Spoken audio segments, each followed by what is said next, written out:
At churches across Nicosia this morning, many different prayers with one common objective. I believe we are going to have an agreement because we don't have any other alternative. We are talking about United States of Europe, with central government at Berlin. I believe that things for tomorrow it will be a disaster. 100 kilometres away in the beach resort of Limassol, they're equally worried. Cash is in short supply, and those who do have it aren't spending it. The start of the tourist season is just around the corner. And so those in the hospitality trade, like Lorna Cipriano from Cabantini in Dublin, are getting worried. People just don't know what's going to happen. It's the uncertainty. They've lost trust in the banks. They don't know what they're going to be doing with their money, what's going to happen, how they're going to be paid.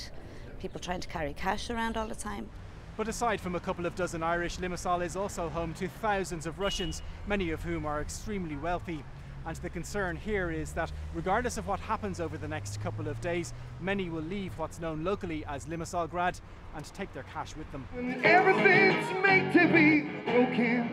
And in a city that's seen a significant decline in tourism in recent years, that would spell disaster. They contribute to a big proportion of the economy here in Cyprus. And what we lose from the tourism, we gain from the Russians. Russians have long been accused of bringing their often laundered cash to Cyprus to avail of low taxes and high interest rates. But the Russian community disputes much of the bad press and warns a levy on deposits will have consequences. People have already paid taxes on the money they invested. So now they're being double taxed on this amount, and they're paying for the mistakes which none of them created. So I do think that it is reasonable for Cyprus to expect a capital outflow.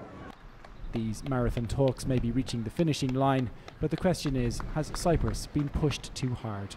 Will Goodbody, RTE News, Limassol.